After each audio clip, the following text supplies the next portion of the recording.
All right, so welcome to another episode of Women Very cool. Petpreneurs Podcast with your host, Maryoquendo. My guest today is Kayla Croteau.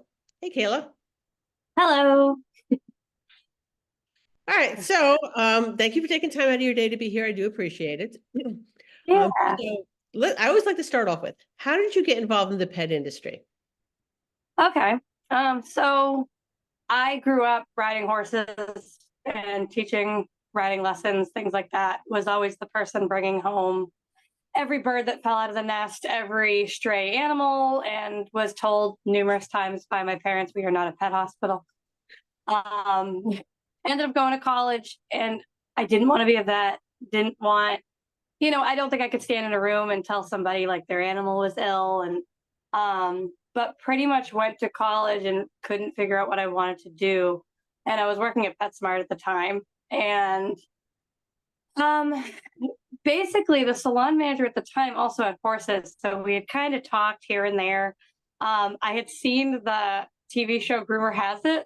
And I wasn't a groomer at the time, but I kept thinking, oh, that looks like fun. I'm artistic. I could maybe, but had no idea that working at PetSmart that they actually would train you. I thought you had to go there already knowing. So one day I was checking out getting something, probably getting fish or something, and that manager came up and said, "You're a horse person. You'll get dirty. We need a bather." So I went, well, okay. So I was a bather for about 6 months. Actually did enjoy my first couple of years working corporate grooming because it really kind of gives you a good start and you can kind of trial and error everything, talking to customers, all that, and troubleshooting what works, what doesn't. They're really good. And then about 6 months in, yeah, they were like, "Do you want to go to academy?" So that's kind of how it unraveled. Well, I mean, I got a similar story too, start off at corporate. And I said, it's one of the good things about corporate is that you do get the opportunity to train. Okay. And there's pros and cons. And Yes. you know what? It depends on how long the cons are will determine how long you stay. Yes. So I when mean, no, go ahead. and as soon as the cons outweigh the pros, it's time to go. And I just want to say, growing up, my parents weren't big pet people. So I wanted a cat. Okay. Okay. So I got a cat and then I gave it to my mother as a present. She couldn't say no at that point because, our daughter gave her a So, present. well, now it's a gift.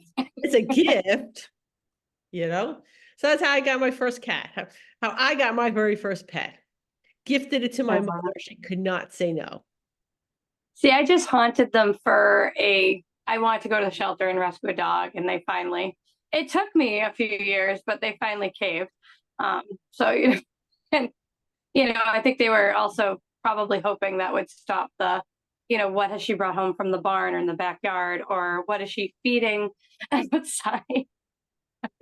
Well, you know what? There's that skill called perseverance. Yes. Yes. And stubborn. So, well, no, we're calling it perseverance, not stubbornness. There's a difference. I like it. I like that. All right. So you started off at corporate. All right. So where did you go from there? So I was there for a total of 11 years. I ended up eventually becoming the salon manager. And I really, the cons. But basically what happened was they restructured about a year before I left and changed what the manager position was. And I really enjoyed like developing a team, kind of learning how to coach people, like, because I had taught, horseback riding lessons, and that came pretty, and I enjoyed it. Teaching grooming was fun. And they eventually switched it so the managers were supposed to more run the day to day and coach and actually not groom. That lasted only a couple months, and I said, the reason I'm here is I kind of want to keep going. And what ended up happening was I had at the time, I was kind of looking at what options I could do. I had heard about grooming trade shows. I had kind of starting to see little things, and I was like, well, I want to see kind of what's out there. I had a dog. I had a husky mix who at that time was almost 17. And I knew my next dog was going to be a poodle because of the grooming. And what basically happened, she ended up getting hemangiosarcoma in like December of this year. And it's crazy busy Christmas grooming, corporate, awful. And I was just burning out, disliking it. And I said, well, I wonder what's in the area. And I happened to notice there was a seminar going to be put on in my town. Had no idea that Julie Wilkins lived 5 minutes from my house. I had seen her in magazines, had no idea we were local to each other. And my dog had been diagnosed with cancer. And I knew, the vets had told me, you got weeks, that's it. So that happened. And I said, I have to give myself something to look forward to, get out of the house. I ended up going to the seminar, not knowing anything. It was quite eye-opening. I think one of the things was I put the dog on the table. She goes, okay, stack the dog. And I said, on top of what? I didn't understand what stacking your dog was and really anything. And I was so just, my eyes open to there is so much more I could learn. And she actually offered me a job at the end of that seminar. And I went back to PetSmart, and it took a little bit. I might have used up some of my benefits before I officially gave the I'm leaving. But, something they said to me, the district manager, I won't say names, said, well, I don't understand how going to work for someone privately is going to continue her career. So I may have about a year later sent him my first win photo from Westminster in a private anonymous Gmail. And I wrote, this is how, and CC the original email. So I don't know if that ever reached him, but it felt good at the time. So yeah. I think sometimes groomers forget that like the top groomers, the educators, they live amongst us. Yes. Yes. Okay. I remember Cheryl teaching something I was watching, and it was funny because she kind of turned around at one point and said, yes, we shave dog butts too. When my daughter decided she wanted to be a groomer, right now, I'm already mobile at this point. I gave her an opportunity when I worked in a shop, but she didn't want to do it then. She decides she wants to do it when I'm mobile. And so by chance, and I did not even realize that she was like the top Samoyed breeder in the country, was a friend of mine. Okay. She had this little shop, and I told her, I said, my daughter wants to become a groomer. She's like, so send her to me. She'll work for me. Okay. And here's the thing. All right. If you can wash and dry a Samoyed, okay, or a Husky, that's 80% of grooming. How to properly wash and dry a dog, period. And the double-coated dogs are the most difficult ones to wash and dry. And I can remember being at her shop. My daughter was there, and my daughter turns around and she goes, I'm done. And without Carrie even turning around to look at the dog, she goes, no, you're not. And later my daughter goes to me, how did she know the dog wasn't fully dry? I told her, when you can answer that question, you can call yourself a groomer. She knows the answer to that question now. Oh yeah. Oh yeah. That's awesome. And I can remember that one of my clients wanted to learn how to groom. And again, I'm going to send her over to Carrie, because she has a husky, and not even like the well-bred huskies. We're talking about the poorly bred huskies, probably a lot of Malamute in there as well. The coat was terrible. So I'm like, okay, your first lesson is me and Carrie going to show you how to bathe your dog. And Carrie came, I swear to God, with a bottle of wine, and she sat down and she handed me a glass, and we just instructed her, and it was extremely entertaining. And he's like, I don't think I want to be a groomer. And she's like, yeah, we already knew that. Are we setting up the next appointment? And she says, yes, I cannot do this. All right. But we I have fun. love it. That's the perfect dog. I saw a meme once that it was, there's two types of groomers in the world, and it's when a full coated, show poodle walks through the door, you have the really excited person and the other one like horrified. And I'm going, oh no, I'm the excited one. Maybe there's more to this. Yes. And back when I worked corporate, when I had a groomer want to put in an application, I had 3 test dogs, a terrier, a poodle, and my own personal Shepherd Malamute. Because Yep. again, there's more to grooming than just scissoring up a dog and doing a really nice groom. Yeah, that's a part of it, and it can be a really important part of it. But if you can't wash and dry a dog, Yeah, if you can't prep and bathe, you're done. yeah, You'll get something done, but you're gonna kill your body, and it's just the finish is just not going to be it's there. not gonna be there. All right, so everybody, that was your grooming lesson for today. Thank you There very you much. go. Coming to our TED Talk. Okay, so all right, let's talk about you started working for Julie Wilkins, okay? Yeah. So you went into competing. I mean, Yeah. not just with Westminster, I mean grooming competitions, correct? Yes. Yes. So this is kind of more of, my take a leap of faith and just try things, see if what hits the wall and sticks. And I quit, went to work for her, and there was another girl in the shop that had been competing, and she said, "We're going to the New England Grooming Show. We got you a dog if you want to enter." And I said, "Okay." I had never done a German trim on a poodle till that day. I had never groomed this dog until that day. I got a phone call, kind of how to over the phone as I was driving there, because I believe Julie was judging sporting or something. And I go, "How do I do German?" She goes, "Okay, you're going to do this and this." I'm like, "All right." And I'm thinking to myself, well, at least maybe I can get the dog finished by the end. And I did. Well, in my definition, it was finished. I look back and I love the old photos because you just go, okay, I have come somewhere. So I started competing, and then I absolutely loved it. And I had my puppy who, Julie was going to show, and that's a whole other venue. I wanted something for agility and just to have fun with. And then the breeder had said, well, we kind of want her shown. So that also became, me, tagging along to dog shows. So I kind of just jumped into it, and that was about 7 years ago. And I kind of haven't stopped.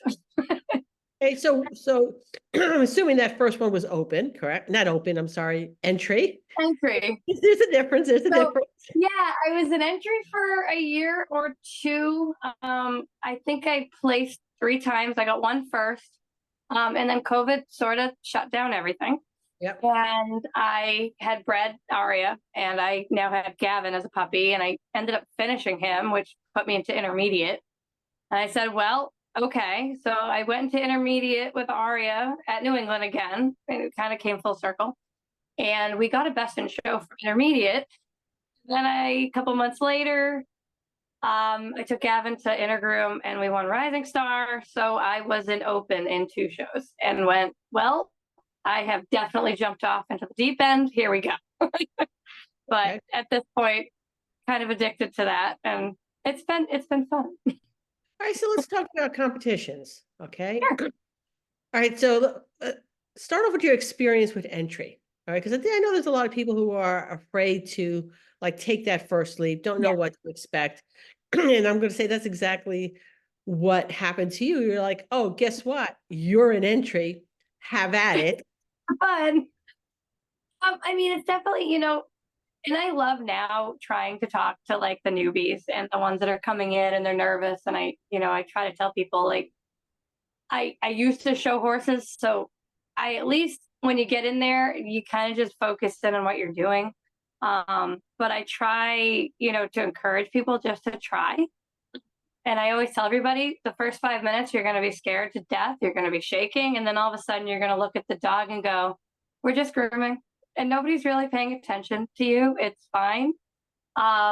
I found a little bit more, and it might be because I know more people, that the upper level people will help you. Everyone is really nice. You'll meet some of the best friends you've had. Um, and the thing about competing and just getting into it is, I mean, personally, I always compete against myself because all it's going to do is make you a better groomer. You're going to get the critique. You're going to get, encouragement, and I think it makes you better, well-rounded. Um, and I don't know, I was going somewhere with that, and my brain's gone. But I tell everyone, just try it once. You might love it, you might hate it, but you've done it. And if you've gotten in the ring, you're one step further than some of the people watching. That's probably one of my only regrets is that I never, when I had an opportunity to compete, I had two really nice Bichons when I worked corporate that both owners would have let me take. And Yeah. I could have, they were good enough for entry. Okay. Yeah. And I regret not doing it when I had the opportunity to do that, because then I went mobile, and then my focus again became working mobile. Yeah. So maybe I'll make one of the rescue rodeo roundups. You got to get into rescue. We got Hershey coming up in like a month or I'm so. not going to Hershey this year Oh, why? because now that I'm in Washington, it is really there's two reasons. Okay. That's terrible. One is there's no direct flight to Harrisburg. Okay. All right. So if I want to fly into Harrisburg, it's going to be a connecting flight, which I don't like, but I would do Yeah. anyway. Flying west to east is a problematic. It's usually stupid late at night or stupid early in the morning to fly out in that direction. Yeah. And if Yeah. I want a nonstop flight, that means I'm flying into probably either LaGuardia or JFK, and then I have to drive out. Yeah. Yeah, Okay. I had that. I'm spoiled because I'm still on the East Coast. I always forget you're on the West Coast, even though But I was I do. on the East Coast for so long. I mean, Hershey was drivable, New England was Yeah, drivable, Integrum was drivable. So had three drivable shows. we always make the joke. I travel a little bit with my friend Kathy, and she grooms the Wheatons, and we've been doing the show thing. We were at PetSmart together years ago, but as we drive south to like Atlanta, we just wave to all the grooming shows as we go past them because, I mean, we pass. Yeah, so you go through. Well, it's not in Sturbridge anymore, but that's still where my heart is, including the hotel. But it's Oh, yeah, we'll if talk you've about been there, it's I didn't mind the venue in Springfield, but my heart's a little broken that it's out there. But I think it's you a have, groomer rite of passage to be at the host hotel. it really is. And the question is like, are you going to come down with some mystery virus illness from mold? Is your door going to close? Is Oh my God. Okay. someone going to So, open your? okay. So we have to tell this story, and I'm sure everyone's heard it 1,000 times, but you're going to hear it again. Okay. So my last year that I was there with Spirit, okay, I asked for a ground floor because he couldn't do the stairs. All right. Elevators there are always kind of iffy, you know? Yeah. Yeah, if you're ever gonna die in an elevator accident, There. it's there. So, okay, whatever. I made my poor arthritic dog go up and down stairs there, but anyway, ground floor. So being a New York girl, the first thing I do when I go walk into a hotel room is I make sure doors like slide, because I knew there could be a slider. Slider is locked. And if it's not locked, I'm doing a search of the room, with I something would heavy. check my house. So anyway, I get there and the door, of course, is not locked. So I go to try to lock it, and the lock is broken on the door. In fact, I can't even get the door all the way closed. So I call maintenance, and understand, everybody, this is October in New England. It's cold outside, okay? So I call maintenance, and they come over and they go, "Oh, I swear to God, this is a quote. Oh yeah, the door is broken." I'm like, okay, what are we going to do about it? He gives me a piece of wood so that the door can't open up fully, but it still can't close all the way. Now, the plus side to that is my husky was thrilled beyond belief. He's like, holy cow, this is awesome. Okay. The other plus on that one, it was too cold for bed bugs. Yes, Okay. it's true. It was also too cold for the mold. That's fair. That's All Did they right. at least bring you like extra blankets or, offer a different room? I That would wasn't make sense. sure that a different room was going to be too much better. Oh. So we sucked it up with that room. Okay. And like I said, my husky was really, really happy about it. He couldn't believe how much he lucked out on that room. That was probably the best hotel he'd ever stayed at. Yeah. So anyway, rite of passage. Yeah. But the other reason I'm not going to Groom Expo this year is because of my daughter is due in between Groom Oh, Expo and New England, because I was actually planning to go to New England because I have a daughter in New Hampshire, but she works in Springfield, Massachusetts. oh, that So worked. Yeah. I was gonna go in and then, what she would have brought the kids down and, we would have, had some fun in Springfield for maybe a day or so. Yeah. But Exciting though. I- That's a good reason. well, the other thing is now, um, the daughter who is pregnant with her first child is trumps the kids I've already seen. Yes. I mean, yeah, it does. It definitely does. But So that's it. Yeah, you wouldn't want to be at Groom Expo and then get that phone call and be like, that's not, yeah, no. that'd be like, so sorry, Todd. I know you scheduled me to teach, but I'm out of here. I know. I'm like waiting for that registration to come up too, but Yeah, see, that's going to be coming up soon. that's soon. All right. So anyway, we're going to take a quick commercial break. It's pre-recorded, so it'll be Okay. popped in shortly. So we're just going to be like quiet for a second. We're back. That's only because I can find where to put the commercial in because there's will be a break in There's the like a break. yeah. I like Makes, that. makes my life just a little bit easier. A little easier. There you go. Gives me a second to check on my little one down here that's being quiet, which is never a good sign when the puppy's quiet, but she's asleep. I'll take it. Okay. So I see that you're mobile. I How am. This is the new thing. happened? So continuing education, learning new things, and kind of I really loved where I was with her and with Julie and everybody. I was with her for 7 years, and I kind of just started to learn a lot more things with the skin and coat and everything else, and things that I personally want to implement in my own grooming. And it's not a professional thing to do to try to tell someone, hey, can we do all of these things in your shop? But again, like, so I told her by New England, I was looking at stuff and I had been looking at vans and I liked the idea of a van, and I really just didn't get like the kick in the pants to do it. Until unfortunately, like, we were looking for houses, and what ended up happening, my partner got laid off and from like a 10-year job, and we were like, okay, so we can't get a mortgage right now because one of us is working, one of us isn't. But I had this down payment sitting there, and I went, well, I've always kind of wanted to do the mobile thing.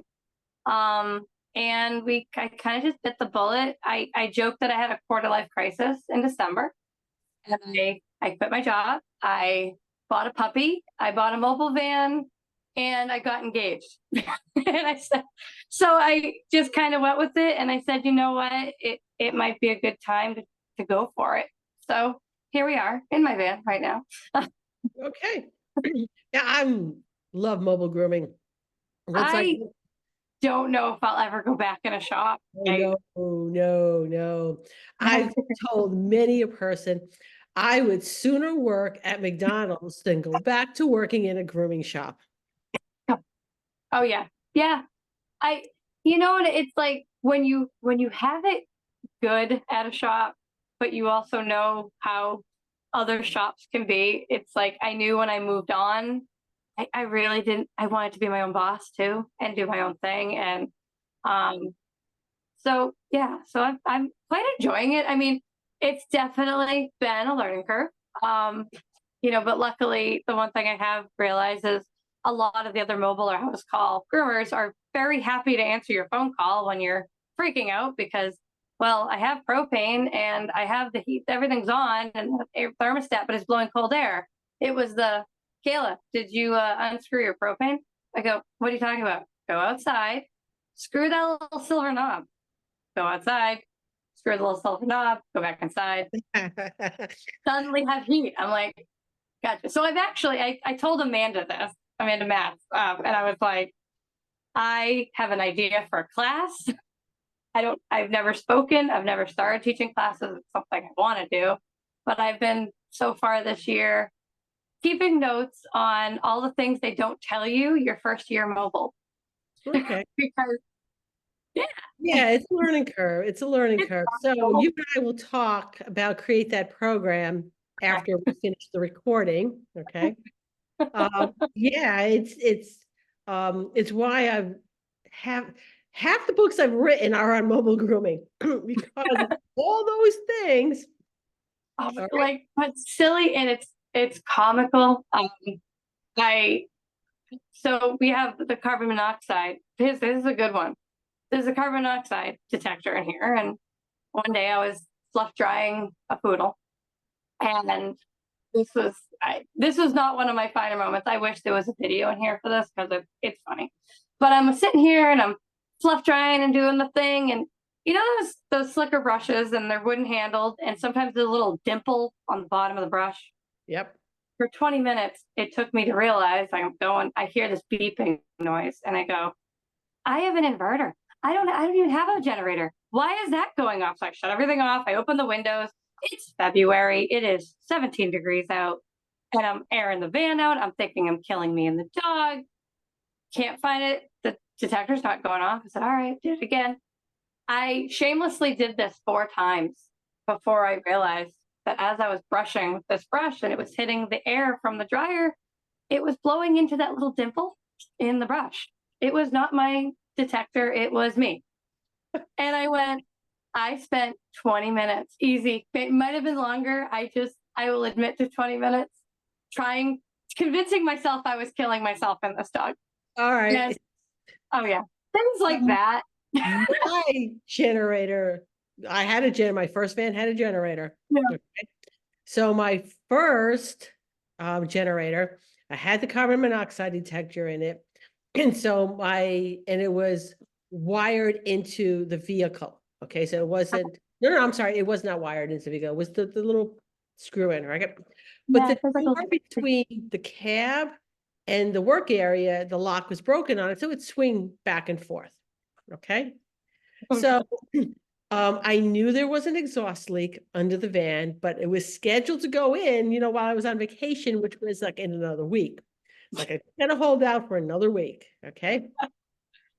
And as I'm driving and the door's swinging back and forth, my carbon monoxide detector goes off.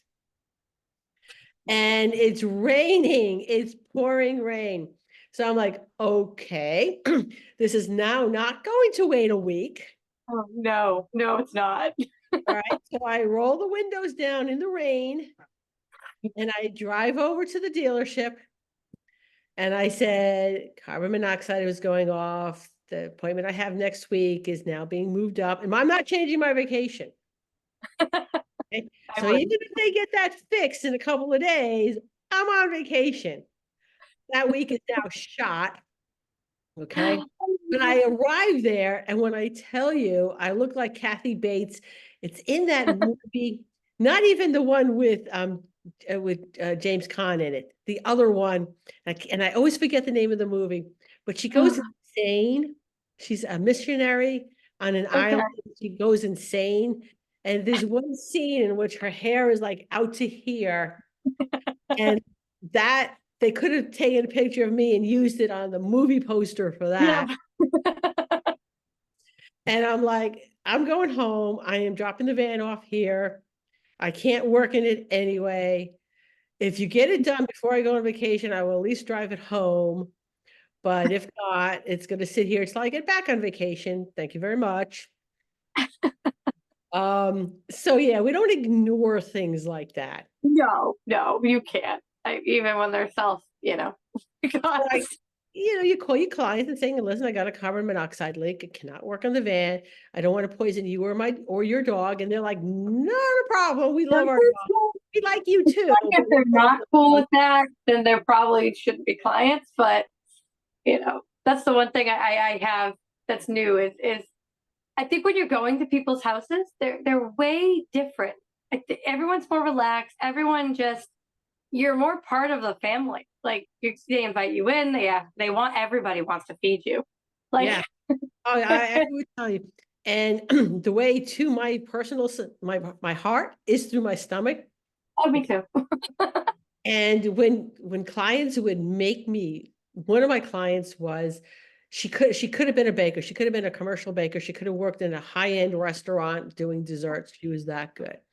Oh, So she would, have desserts there. And once a year, she would whip out her Christmas cookie recipe. oh. Yeah, those cookies never made it home. My husband never got a taste of them, ever, because they were I, I have gone. I have I have actually used my van sometimes to hide some cookies that are given to me, and I'll bring in the ones that I'm like, yeah, I could part with those, but there are some that they're in this van. They don't go inside.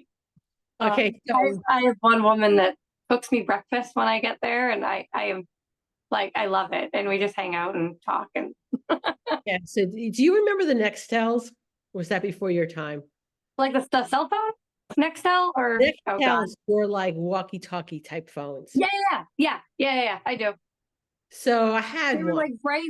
Okay, I do, and I could never understand what anybody was saying in those. But the They were people that fun. had They, them, they were they were fun. But one time, one of my clients gave me this really, really expensive box of chocolate. And I think, and it was very easy to accidentally next tell the wrong person. Okay. So I'm thinking that I'm next telling my friend Beth, and I'm like, oh my God, I got this box of awesome chocolates, and this is not going to see a single one of them. And then all of a sudden and my husband's on the phone going, how good are those chocolates?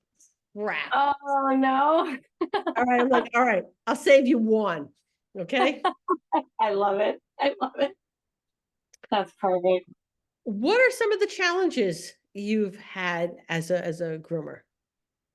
Um, mobile grooming or just being a groomer in general. Like just, I mean, well, I definitely should have taken better care of myself. I mean, I'm 36. I'm not, not retiring age yet, but I do, I have some body aches and things like that. So that's, a struggle. My issue right now is I am way too nice. I need to learn to put my foot down and boundaries, which I've gotten a little bit better of. Um, but a lot of it, like I definitely before coming mobile was feeling a bit burnt out.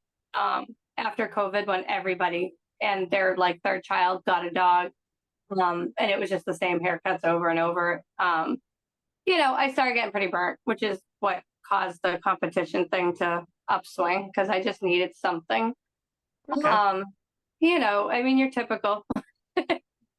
But especially now going mobile, I've had to learn to put my feet down and, you know, take time for myself, set boundaries for clients, things like that. Cause I am nice.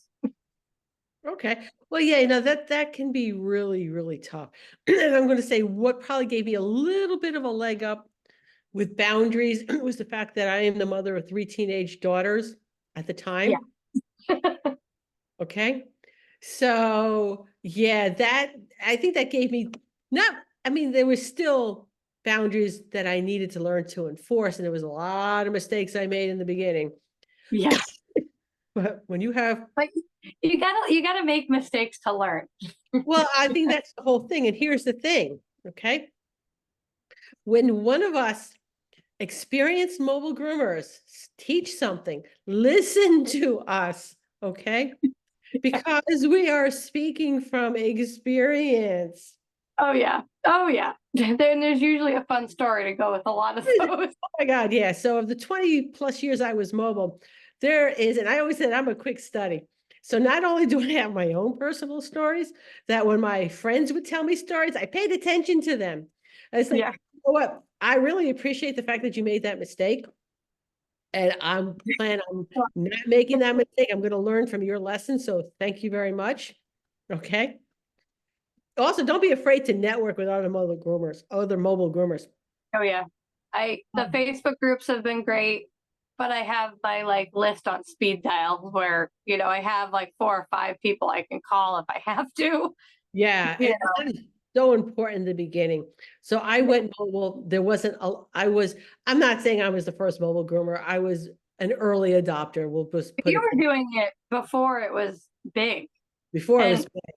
yeah, and there that a little bit of something that I've been struggling with it, but there's not a lot of mobile in this area. Yeah. So something that has been a little bit of a challenge is educating the clients, like the difference. A lot of them were under the impression that mobile was cheaper than a shop. Yeah, And I don't understand that. so I'm like, and I had one, and you don't want to be rude to be, to try to tell someone, no, but I basically, would say like, it's financing an entire salon on wheels that I'm bringing to you. So you don't have to leave. yeah, They don't even have to be home. they don't. I couldn't. I could never. And I had one client who I had to explain emergency services pricing because he calls me at 11 o'clock at night with his Oh, skunk dog wanting oh me to no. be out. Oh And no. in his case, he was what is he, electrician? Electrician. So my first question word after he tells me about his skunk dog at 11 o'clock at night was, hey, what do you charge for after hours calls? Because I wanted just to give him the formula. All right. And again, this is where Yeah, boundaries come in because I should not have been answering the phone at 11 o'clock at yeah. night. I shut off the work phone. I don't even Oh, answer yeah, it. yeah. After that call, the phone got shut Yeah. off. Okay. And that was recommended. They were like, just put it down and walk away. Walk away from it. If it's, yeah. But yeah, Did you walk his skunk dog? I have to ask. so yeah, boundaries, there's Yeah. lots of lessons. And when I started, I had a friend in couple about maybe an hour away, about a year later, start mobile. And for a while, she and I were kind of it. So calls were going back and forth between the two of us. Yeah. Um, and my husband was a mechanic, a vehicle mechanic. So that was again That's back in the early inverter days. oh god. Yeah, but see, Beth's van was like the first van with an inverter in it. There were some issues. Oh, I'm sure. It's like when anything comes out, you go, to give that a few weeks before I jump in, see what Yeah, happens. that's why I won't update my phone right away. There's like Yeah, Apple goes, oh, hey, we got an update. I'm like, yeah, that's awesome. I'm yeah, gonna I'm wait gonna wait. a couple of weeks for the next update to come out to fix all the bugs in that update, and then I'll update my phone. Giving you a 2 week. The puppy's up. Go do something. All right. So, what words of wisdom would you have for people in the industry? In the industry. Um, oof. I feel like there's a million things I could say, but I mean, I guess I'll give a little bit of the advice I've followed myself that if there's something you truly want to do or try, if it makes you uncomfortable, it probably means you will grow from it. Um, if something you kind of should stay challenged, Yeah. um, try to just overcome those challenges, and they don't have to be huge. I knew end goal, I wanted to make groom team. So I said, well, I'll just try to place. I'll just try, I tried to make small little milestones. Um, it's things like that. But I find that if you always try to stay comfortable and stay, doing the same thing that keeps it easy because nobody likes change, nobody likes struggling. But I feel like overcoming those things you will grow. Um, and I think anybody that wants to get into competing, just do it. And if you're freaking out, message me. I'll talk you off a cliff. Um, but I think that's it. I think it's just, try not to say to make yourself uncomfortable, but I think if there's a goal and it's a challenge, I think that's, That's it helps. that's really good advice. Okay. Because honestly and truly, if you're doing something and it's like really, really easy for you, you're not challenging yourself, okay? B, the true growth goes when you're scared to death, Yeah. okay? Like, okay, I can't do this. And I'm like, oh yeah, you can. You absolutely Well, can. and then you get imposter syndrome, and you're like, why does someone need to listen to me? Why does someone, it's a lot. And you just kind of got to keep going.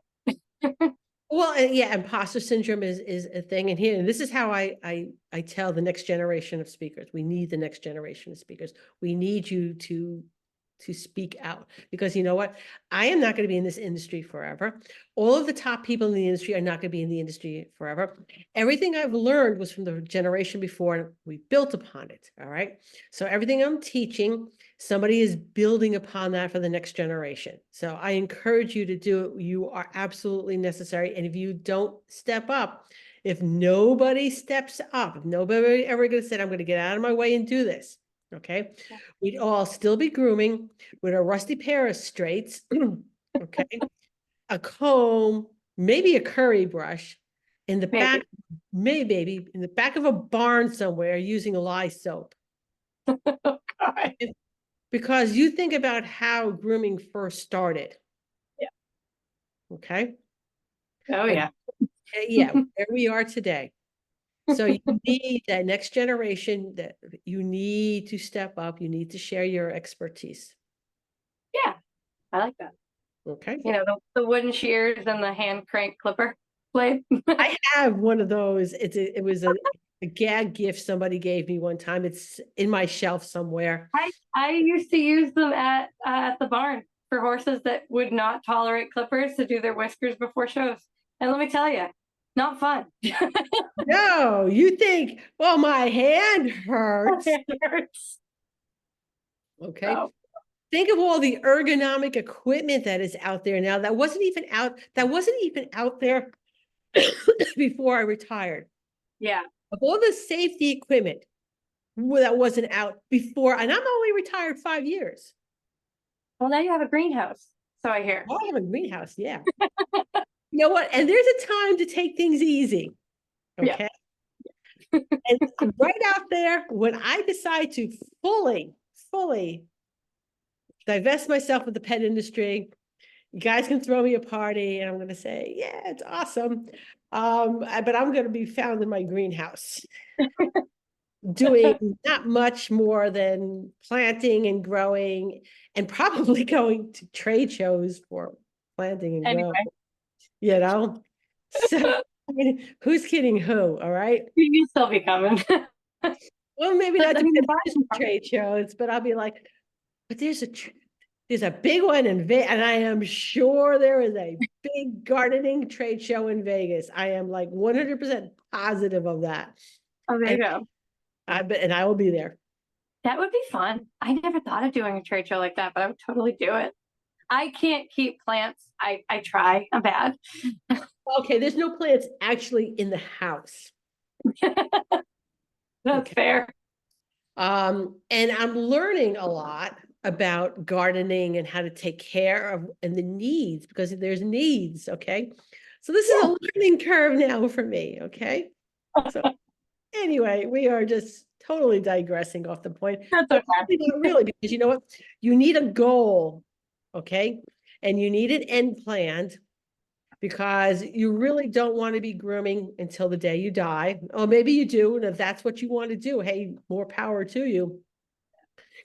But, the sooner you make changes and choices for your retirement, the more likely you'll actually be able to enjoy a retirement. So my husband and I were pretty smart about this. So we have a pension, we have health insurance until we die, but that's all because of a union. Yeah. But if there were sacrifices that had to be made to get the pension that he has, so you do what you got to do. You just do it. Just do it. All right, Kayla, thank you so much for taking time out of your day to be here. I really appreciate it. Yeah, it was fun. Thank you for having me. All right, and everybody join us in 2 weeks when I interview someone else making a difference in the pet industry. Yay.